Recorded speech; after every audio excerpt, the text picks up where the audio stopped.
బ్రహ్మాజీ గారు thank you so much. Ya Sanjay గారు మీ బాపు గురించి ఏమన్నా స్టేజ్ మీద అక్కడ ఆల్రెడీ అయిపోయిందంటారా? Okay, thank you so much, all the best అండి. అండ్ బుచ్చిబాబు గారిని మాట్లాడవలసిందిగా కోరుకుంటున్నాము ఇప్పుడు. డైరెక్టర్ బుచ్చిబాబు గారు.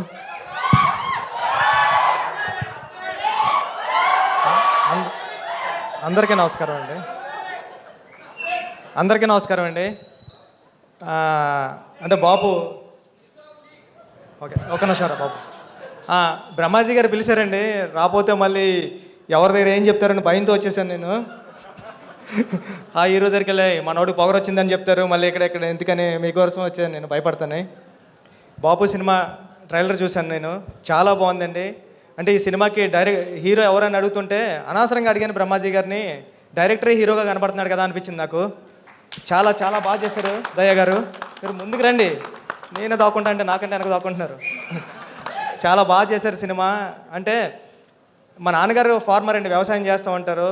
మా నాన్నగారు మాట అనేవారు, అంటే ఇక్కడ దీంట్లో ఆ డైలాగ్ వేశారు, ఏంటంటే డైలాగ్ కాదు కానీ ఫార్మింగ్ అంతా వేసిన తర్వాత మనీ అంతా లాస్ అవుతుంది కదా వర్షం వచ్చిన తర్వాత. మా నాన్నగారు అనేవారు, ప్యాకెట్ ఆడితే డబ్బులు ఎదటోడికి వస్తాయో లేకపోతే పక్కోడికి వస్తాయరా, వ్యవసాయం చేస్తే ఎవడికి వస్తాయో కూడా తెలియదు, పోతాయని.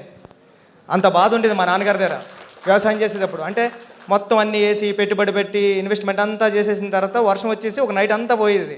మళ్ళీ 1 ఇయర్ కోసం, 1 ఎకరం పొలం చేయడానికి ఒక కష్టపడి 1 ఇయర్ చేస్తే 5,000 వస్తుందండి. ఇప్పటికీ 5,000 వస్తుంది నాకు తెలుసు, మా ఊర్లో కూడా మాకు పొలాలు ఉన్నాయి.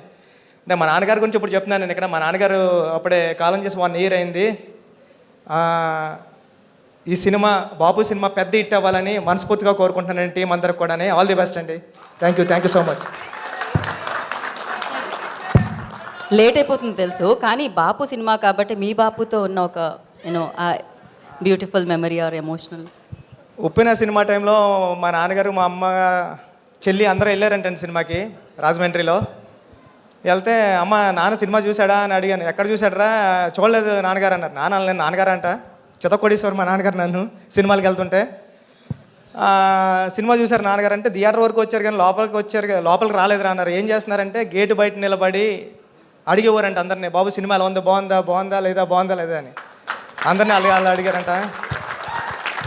అదే అండి, నాన్న నేను తీసే రామ్ చరణ్ గారి సినిమా నువ్వు అడగాల్సిన అవసరం లేదు. Thank you. Crazy. Thank you Buchibabu గారు, థ్యాంక్ యూ సో మచ్.